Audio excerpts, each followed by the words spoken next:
Entrevista Central. Hoje, nossa entrevista central conversa com a presidenta do PCdoB, Luciana Santos, que também é vice-governadora do estado de Pernambuco. Presidenta, agradecemos sua presença nesse programa. Bolsonaro conseguiu estabilizar o ambiente político no seu governo, aparentemente, pelo menos, com o seu acordo com o Centrão. Diante disso, qual o cenário político que a senhora avalia para as forças progressistas na oposição ao governo Bolsonaro? Então, em primeiro, Jonathan, eu concordo com você que é um aparente, né?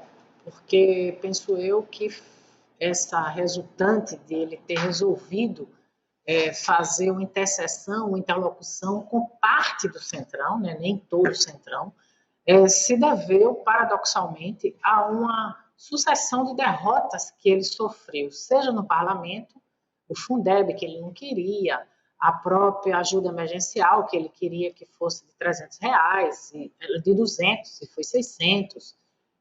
Alguns embates importantes que ele sofreu, reveses, principalmente na agenda democrática e também na agenda de direitos, como é o caso da educação, e também por conta do próprio Supremo, quando o Supremo decidiu que ele será e está sendo investigado pelas fake news das eleições de 2018, né, a chapa, e a própria prisão do Queiroz. Tudo isso levou a Bolsonaro a fazer um certo armistício para poder entender que ou ele fazia flexões ou ele inviabilizava a governabilidade. Mas eu penso que isso é aparente exatamente porque se trata de uma circunstância em que ele se viu emparedado e a necessidade de fazer essa interlocução.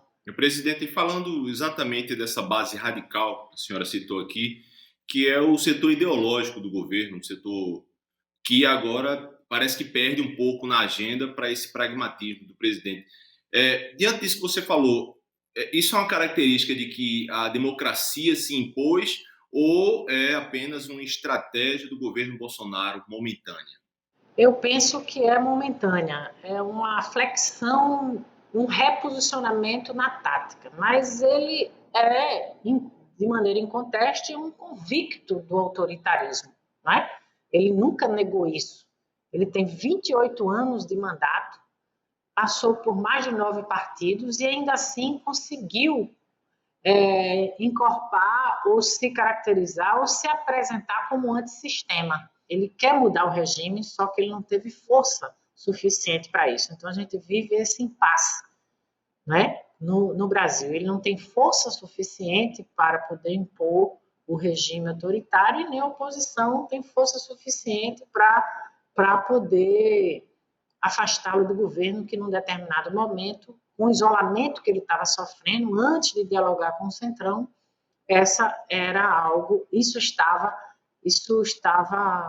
entrou na pauta, né, não só da oposição, mas de setores do centro da política e de setores que independente de ter uma convergência da agenda econômica, são defensores da democracia. Já na agenda econômica, me parece que os setores da direita, do centrão, da ultradireita têm uma certa unidade, que é essa unidade do ultraliberalismo, das privatizações, da retirada dos direitos.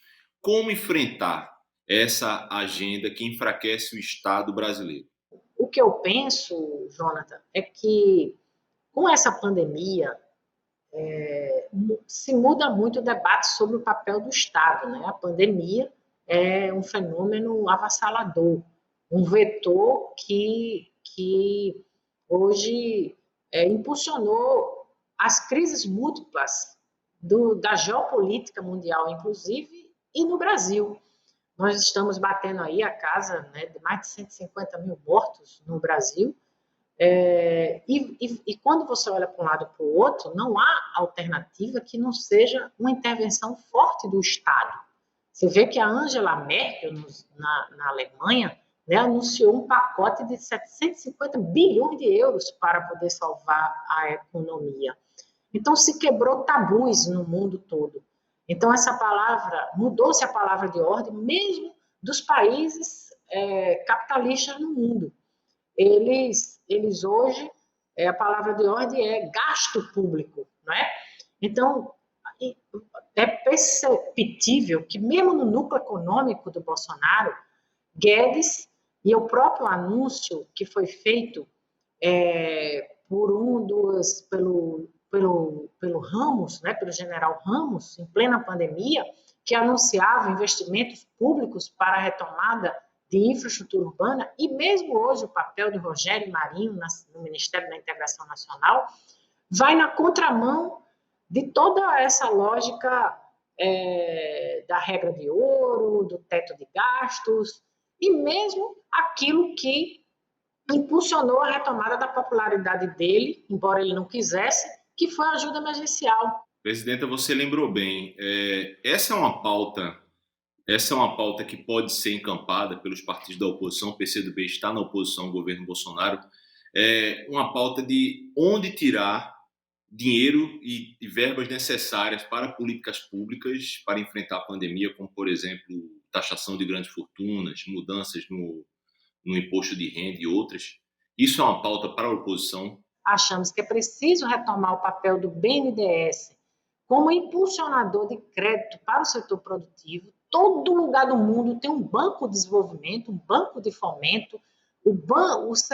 A rede pública de bancos, ela tem um papel fundamental como indutor de desenvolvimento para abrir crédito a juros baixos para poder o investidor ter a possibilidade de desenvolver o seu negócio. A taxação das grandes fortunas, a reforma tributária, ela é decisiva para isso. Nós precisamos taxar as grandes fortunas e não o consumo, como hoje é a base do modelo de tributário no Brasil. Nós temos que taxar pela renda. Esses são os modelos chamados você cobra mais imposto de quem tem mais, e não pelo consumo, que pega os mais pobres e que pega as pessoas que, no mínimo, têm acesso mínimo aos bens de consumo do país. Então, soluções existem. A questão é qual opção você tem. Você vai enfrentar a concentração de renda no país, dos mais ricos e do mercado financeiro, ou você vai enfrentar essa lógica de concentração de renda no Brasil? Presidente, uma última pergunta, agora sobre o processo eleitoral. Esse ano nós não temos a coligação, né? A coligação entre partidos, o que pode ter fragmentado um pouco a união entre os partidos de esquerda. Como o PCdoB está atuando nessas eleições municipais, tanto nas candidaturas ao legislativo quanto ao executivo? Eu acho que a própria eleição agora municipal, até agora, o que a gente tem procurado acompanhar é que a extrema-direita, o ideário do bolsonarismo mais explícito, ele também perdeu força nessas eleições de 2020. Né? Hoje você vê que o centro da política é o que prevalece. Centro-direita, né? ou em algumas... mais o centro para centro-direita. Tem candidaturas nossas, do nosso campo, que lideram pesquisas nas capitais. Então, é uma situação muito mais equilibrada do que o revés que nós sofremos há 2 anos atrás. Né?